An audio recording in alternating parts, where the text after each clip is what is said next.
The historical returns on VC firms is not that strong. In fact, it's pretty weak. If you look at the last 20 years, which has been the greatest period of time for the incredible entrepreneurial spirit in this country and great companies everyone in this room has seen or is involved with, that did not correlate into broadly great venture capital returns. It just didn't happen. So you have to ask yourself why. Our theory is very simple. I think that I know there's other people at the table with the same theory. It's because they're in the hits business, right? They're a music company looking for Britney Spears. We're in I guess we're in the rock business, and we're trying to figure out the next Eagles and Led Zeppelin and whoever else is going to be around for, maybe the John Mayer family, John Mayer. It's going to be around for many, many years to come, and has a great book of business, and has great people inside, great underlying attributes and things of that nature. So that is low risk. That's just a lot more diligence and a lot more care. And for people who are looking for capital, I would be very careful because the one thing that I hope that everybody has learned is that everybody looks good for a day or for a year. It's very easy for me to stand here today in our first fund and say we have an unblemished track record. That is not going to be the case 5 years from now. We're not naive. But right now, that's what it is. So for each of you, I would sort of look at, when you think about low risk, low return, or low risk, high return, it's really, we spend our time making sure we invest in businesses that we know, and we make sure that we're focusing on companies that make sense. And I think for you guys, you have to do the same thing. So we're very much in the high risk, high return business in the hits game. There you go. We do have a music company invested in our fund, although I don't know that we're quite in the music business. But I expect we'll be like the Union Square Ventures. A third of our portfolio will return $0 to us. A third will return about what we put in, and the top third will return all of our returns. Part of how we manage risk, much like David, is to use our LP relationships and our industry relationships to help companies, when they hit those walls, to bounce around them or bounce off them. The second is to co-invest with top-tier funds, because we think people like FF Ventures and the XLs and Sequoias of the world, their returns over the last 10 to 15 years have been stellar. And broadly speaking, the VC industry has had very bad returns since 2000. But if you look at the top quartile and the top 10%, they've actually had great returns. I think that's measure the risk. And there's part of what happens in that risk reward is a lot of investors, not just entrepreneurs, see the WhatsApp exits, and they all think that they're going to go into VC. And so a lot more money comes into companies that shouldn't be funded, don't need it, can't put it to work, and that brings down the overall average. Even though there are outliers in the VC community, they're at the top of that spectrum. Okay, so this is the divide I was talking about. There is one. Crazy. What kind of entrepreneurs should come talk to you, Andrew, that shouldn't go talk to Art, for example? You're both early stage companies, but different risk profiles. I think that's a good question. We don't necessarily look for revenue day one. We don't necessarily look for the full team day one. I think for us, we need exits that are in the north of 50 million, over $100 million exit range. We go in very early at the sort of 5 million pre-money valuation, so $50 million exit's pretty good for us. We're not going to help you build software. We're not going to help you do HR implementation and accounting and all that kind of stuff. We'll be helpful, but we're not going to help you build the business. If you want partners in that, I think Art's fantastic for that. It sounds like a good model for that.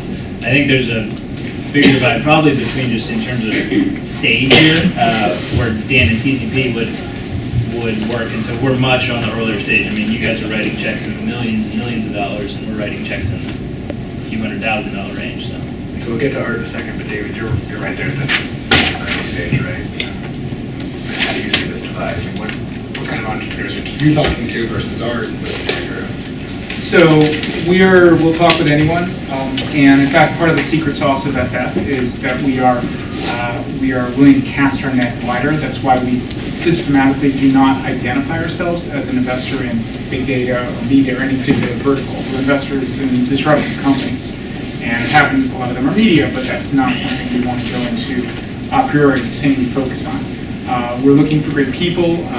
20% of the companies in which we've invested in the fund are co-founded or led by a woman, which is way above the industry norm of about 5%. It's not because we go out to the market saying we seek out women, it's because we don't discriminate against them. And I think some of my peers in VC do have a bias for people who look like that.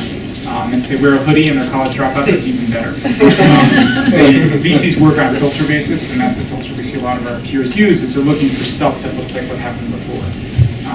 At HBS Angels, I co-founded an initiative called the Venture Capital Access Program, specifically to seek out women and minority entrepreneurs and encourage them to raise capital from our network. We did that after surveying members of the HBS Angels network, saying, what are you looking for as an angel? Returns, social enterprise, green investing, entertainment. And I said, I'm looking for returns because I'm not getting it on my 401k. So we launched this initiative not out of a social enterprise mission, but because we think most VCs are not aware we're a majority minority country by 2040. Most VCs are not aware that the majority of college students, 57%, are women. And so they're not aware of the reality of the market in which we're operating. And there's a lot of economic benefit available to people who are willing to pay attention to the data. One other point to this tension you mentioned, I wanted to reconcile what Dan and Andrew said, which is the great returns of some VCs and the mediocre returns of the entire ones. There's a very simple mathematical reason for it, which is a lot of VCs do operate in the HITS model, right? So if collectively the VC industry invests in 100 companies and every single one has a 1 in 100 chance of being WhatsApp, then a small number of VCs will do great, but collectively the returns are terrible, right? That's why the VC industry systematically tends to have bad returns, because everyone is pricing at approximately the right level for a lottery business, right? There's a great article in The Onion many years ago that said, Bally's has another good day at the casino. Their 2000th day in a row where they made a profit. Right? So that's effectively the way the VC industry works, is there are few random gamblers who work out, but most people lose money. That's not the model we're pursuing because we're trying to de-risk our investments, not be a blind gambler at the baccarat table who, on average, loses money versus the house. The only ancillary to that, which is, I guess it was Josh Lerner at Harvard, right, who did the study of persistence. Yeah, which is, professor. it's not a random walk, right, because it's the firms, generally speaking, that are the ones that are the top performers are habitually the top performers. Yes, right? but So there's a caveat attached to that, which is, yes, it is true that past performance is predictive of future results in this asset class, Yes. Unlike the vast majority of asset classes. However, there's a lot of style creep. So when VCs size up and try and be hedge funds and have Absolutely $2 billion under management, their returns tend to decline. Right. So important point, don't style creep. So what he's saying is, so to the previous point, if you have too much capital under management, if you have a style of investing where, for instance, you're putting, $5 million to work in a certain stage of the company, and your fund size, let's say, was $100 million, and so therefore it makes sense in the continuum of investing, and you're hugely successful, and you then have the ability to go out and raise $1 billion fund. And what happens subsequently, generally speaking, is that fund doesn't do as well. Right? right. Yeah. But the GPs still make money. But the GPs still make money, which does make the LPs happy. Okay. You're sort of in this world here. Yeah, I am. Yeah. So there are a lot of industries and a lot of places where it's hard to imagine a $19 billion exit in 5 years. But it's very easy to imagine a very strongly growing, cash flowing company that emerges after 3 to 5 years. And some of those industries actually have characteristics which VCs are averse to. Because the high growth opportunities aren't there, they tend to be very difficult. There are regulatory or legal issues around them.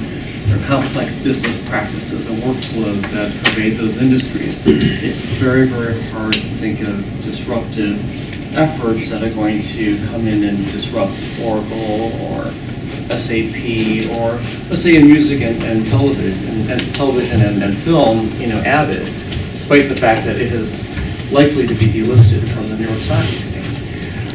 But that's what we like. We think there's an opportunity to actually take some observations in those industries and build on a relatively low-cost basis some sustainable businesses. And I won't go into it too much depth, but Scott Fryman, who's our CEO of Choirs over there, and it's a business which Choirs a business, and this is a good example, that operates in the studio, TV, and film industry. and is about to launch a suite of post-production tools aimed at experts in that industry. And it's focused even more specifically on placing music in that activity. Music is extremely complicated, but it's also extremely lucrative. There are hundreds of millions of dollars of royalty fees and other fees associated with that activity, but there is no leader in that technology base. Furthermore, the data that's produced at the point of production, at the point of integration of that data with the video, has the potential to actually create a data stream which starts to become the foundation of things that we've looked at in the past in interactive television. So one of the reasons we can do this is because we've had a significant exposure to music from an IP perspective and distribution perspective. And we've also done a huge amount of work in TV and film, so we understand the dynamics of the industry and understand a lot of the players. And this enables us to really understand whether a very small platform that addresses a very small niche market can be realized and become profitable. So it is lower risk, it is potentially lower return in a market, but we think we can become number one very quickly, and that's what we go after. If you look around at anything, if you think about the nature of work and how awful work is for 99.5% of all people, and how technology isn't helping those people do their work more effectively, where they do their work, engaging with others, collaborating, and getting access to real-time data feeds, enabling data to be better, there's a huge amount of opportunity out there, and that's what we're seeing. So I hope the audience is sort of seeing that he is interested in the WhatsApp, but not to say you're not interested in WhatsApp, it did generate revenues. You'd invest in WhatsApp if you know where it's going to go. But maybe not. I mean, No, we wouldn't. Yeah. We wouldn't. Okay, and so Andrew, you would, right? Oh, yeah. Okay. Wish I had. Right. I can go through the string of companies that I've missed out on. No, it seems to be working. I'm actually, who's the CEO? I'm kind of curious. How did that, what's the story? How did you guys come together? And sort of how did, is this one where you kind of came up with the, Art likes to come up with ideas and then we're together, just tell me the story, so it's not This is actually an outlier for us. We typically start our own companies using our own observations and concepts. I had a couple composers come to me who were classmates of mine from college, and they had actually a working prototype for a product that was in use on 3 studio television series, and it was built on FileMaker Pro. And for 6 months, they begged me to do something about this and help them because they had no experience starting or running a technology company. And so I was ultimately persuaded by the opportunity, and I recruited Scott, who was also in college with me, and introduced my mutual friend. But Scott is a unique guy who has a background in taking a financial technology company public and selling it, then also pursuing a career as a music composer. So it's a perfect fit. And Scott's fantastic for that.